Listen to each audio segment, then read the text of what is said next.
Good morning, everybody. Happy Black Friday, and welcome to this week's edition of Coffee with Chris, where we go through all the news, happenings, and everything else e-commerce and Amazon FBA related. I know that tons of you are probably already working and pillaging Black Friday sales, deals, and steals, and I applaud you for that. So we are going to try to keep it a little bit short this morning, and got a few things to get to, and then you guys can keep on pillaging those stores. So, Nash, what's going on? Good morning, everybody, and again, welcome to Coffee with Chris, which is going to be an every Friday show. It is a great Black Friday. I was actually laying in bed last night on my phone.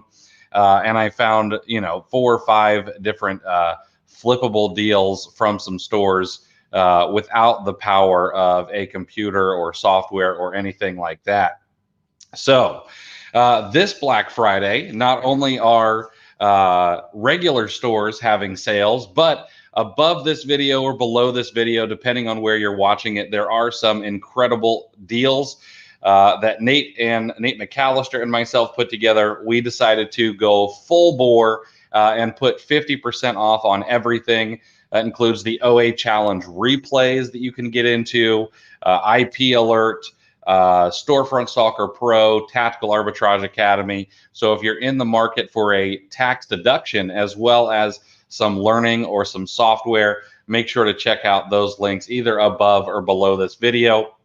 And of course, before we get into the meat and potatoes, or maybe more appropriate, some of the pie of the segment, please make sure to gently smash the like button wherever you're watching this, so that a few more folks have the opportunity to see this. And again, thanks for hanging out with me. I appreciate each and every one of you guys. Eli, happy Friday. Clearing the shelf this morning. Appreciate you using the trademarked term. Crystal, what's going on? So let's dig into it, everybody.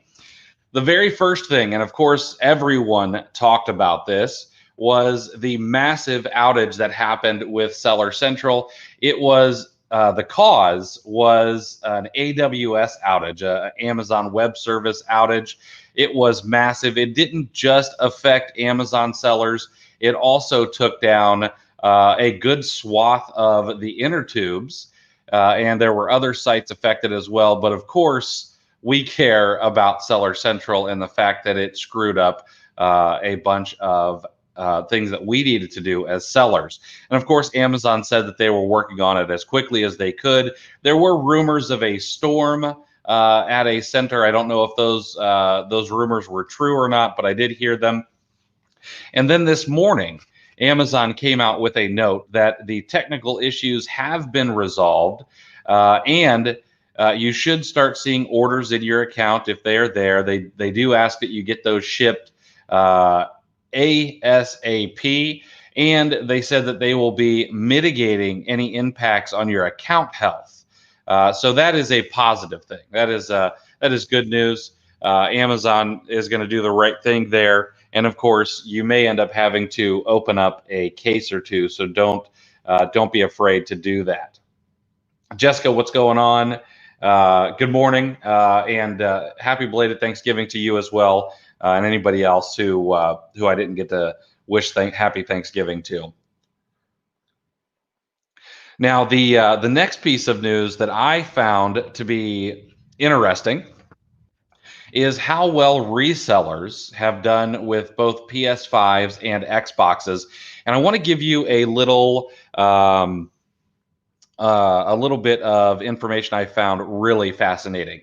So, of course, the sold out notifications, and I know tons of us tried to get PS5s or succeeded in getting PS5s, but many of them were caused by bots. Bots were just able to get to them faster than many of us could.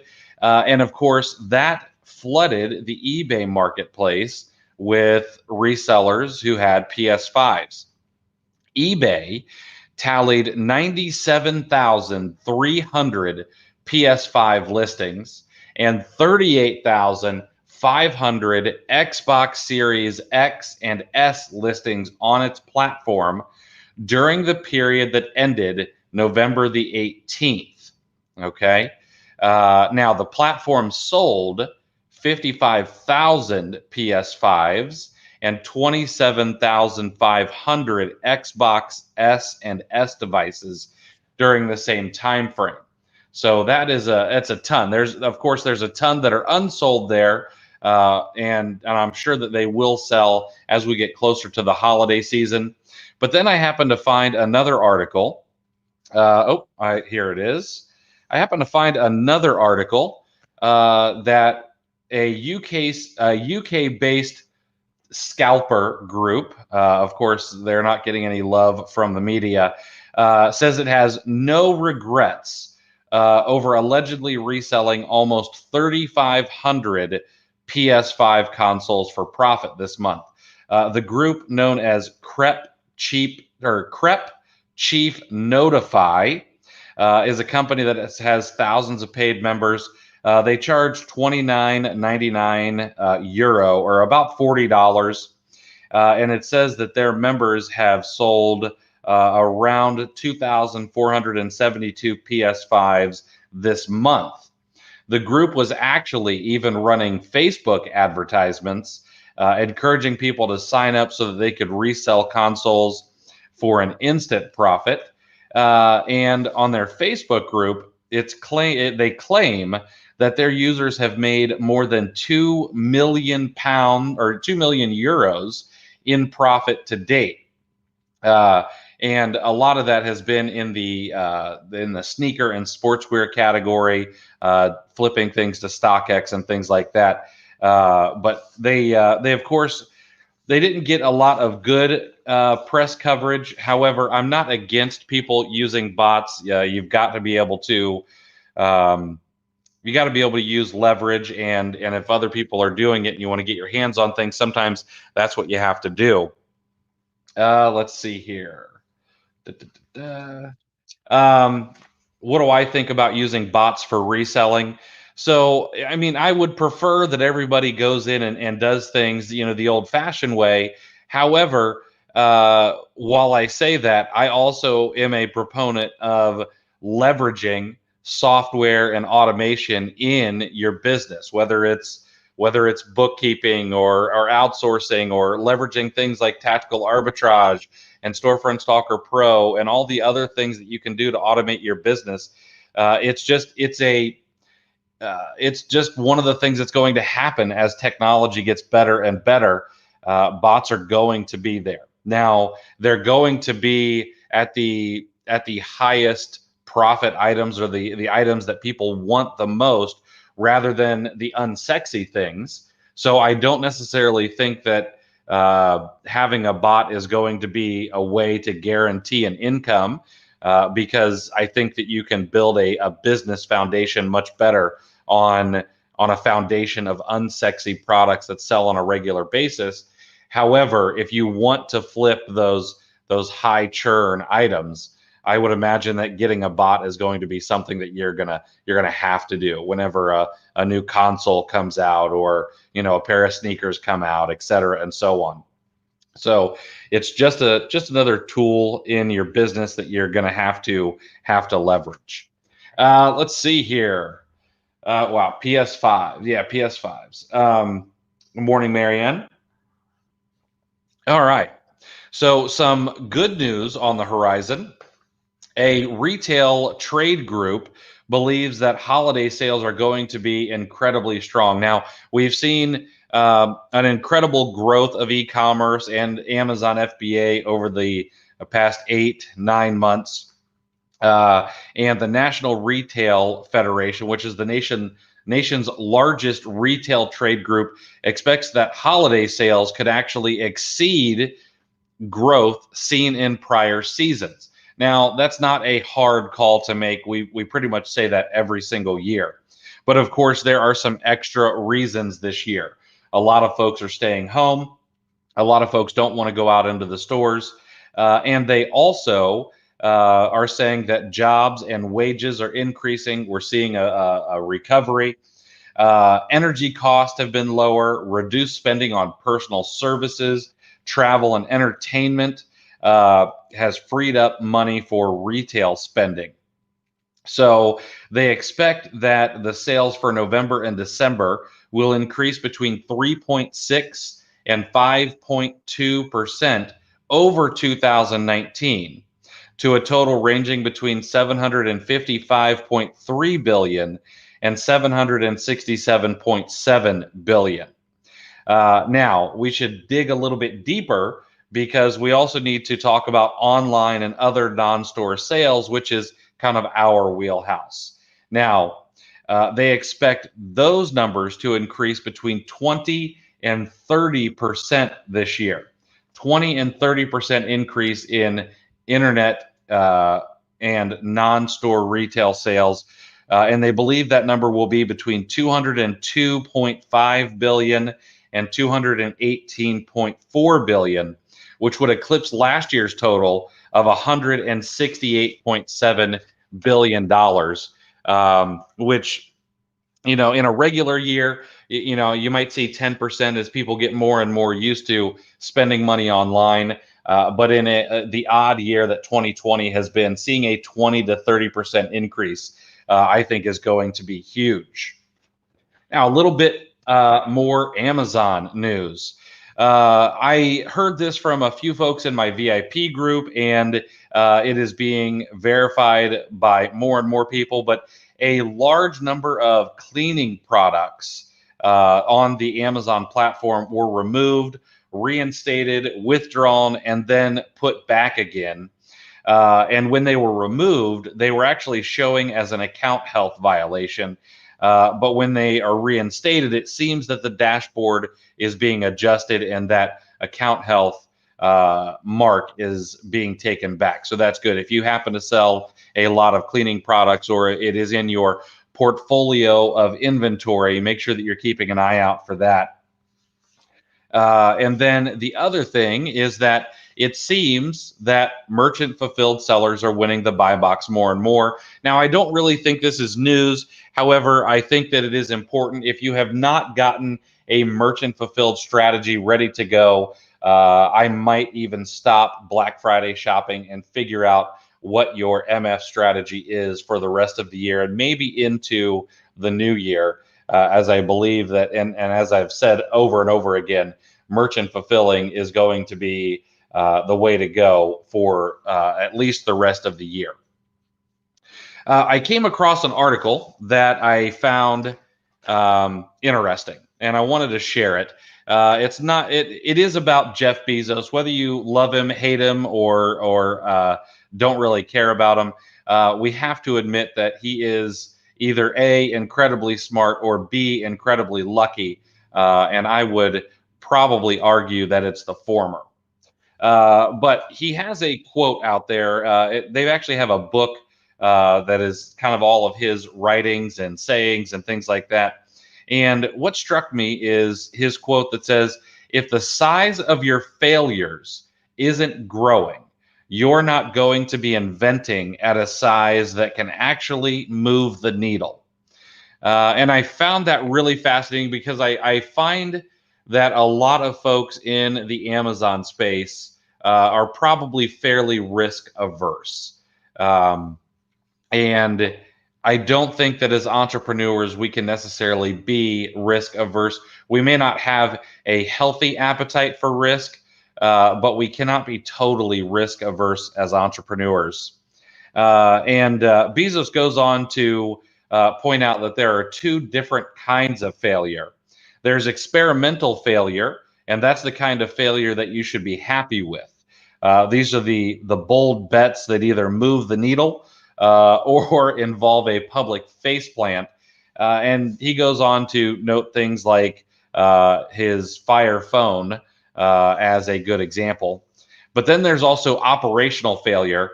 And he says that entrepreneurs and business owners should not really attach any kind of mystique to these sort of misfires. For example, Amazon's built hundreds of fulfillment centers over the years, and they know how to do that properly. So if they build a new fulfillment center and it becomes a disaster, that's just bad execution. It's not a good failure. And I think that this is really important for us as sellers, even. Um, yes, we should know how to make a shipment to Amazon, and there should be no failing when it comes to that. Of course, there are times when Amazon screws up, and we've got to take the heat for it. However, there are other times maybe we want to bring a new bundle to market. Maybe we want to try a different strategy. Maybe we want to try a new way to do PPC. There are going to be failures when we try to implement something in our business. It's just inevitable. You're not going to bat 1,000 ever. But I hope that would never keep you from trying something. I know that I have been afraid to try things in the past, and of course there have been times when I've absolutely flopped, and that's okay. But there have been times when I was afraid, and it exceeded my expectations greatly. And I'm glad that I took the chance when I did. So please make sure you're taking some risks in your own business. A little piece of good news for Amazon workers. You know that Amazon a little bit earlier this year gave its workers, its frontline workers, people in the warehouses and things like that, people at Whole Foods, etc. They gave them a bonus, and it cost Amazon to the tune of about $500 million. Well, they're doing it again. It's going to be a $300 bonus for full-time workers, a $150 bonus for part-time workers. And I know it seems like a small chunk of change, but with the hundreds of thousands of employees that they have, it is going to cost them about $500 million in these one-time holiday payments. And I think that's just it's nice. It's nice to see Amazon do that, and I think that those people who are working hard in the fulfillment centers deserve that.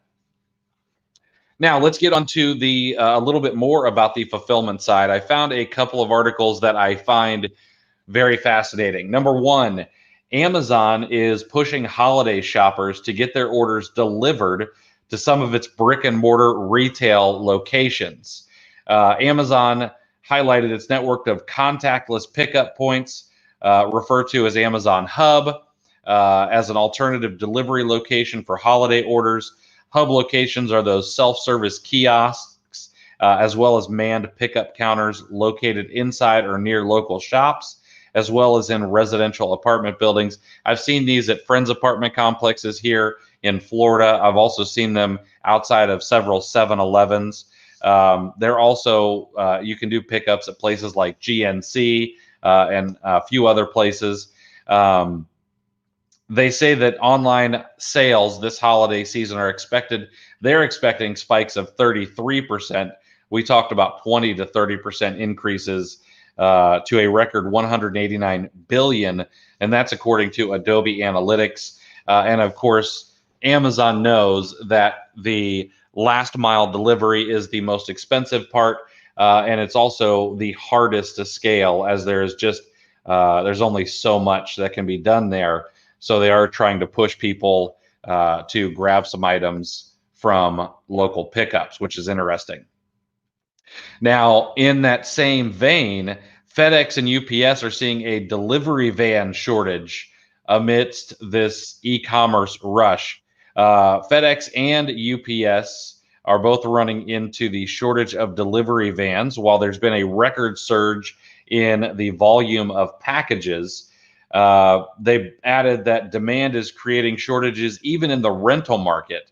UPS said in an email that they still have plenty of vehicles. They won't have their operations hurt at all, but they are seeing increased costs due to this. And FedEx is actually even paying a stipend to its contractors to offset the extra cost of renting vehicles.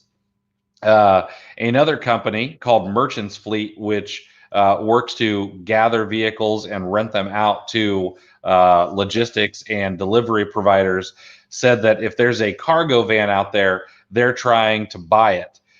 They expect to have 15,000 vans out for lease by the year end, which is actually up from 6,000 last year in 2019. So their business has doubled just in 1 year, which is just mind-boggling to me. So that is the news this week. Of course, you will be getting a replay of this in the 5 Things Friday, as well as a few other tidbits in my weekly email. Let's see here if we've got any questions. Those pickup locations U.S. only. Well, that article was U.S. only, but I would imagine that in Canada there's got to be some pickup locations, although I'm not 100% sure. I need to double check on that. So again, guys, that is Coffee with Chris. I hope you guys enjoy it. Of course, if you guys ever have any questions, you can bring these to these Friday shows.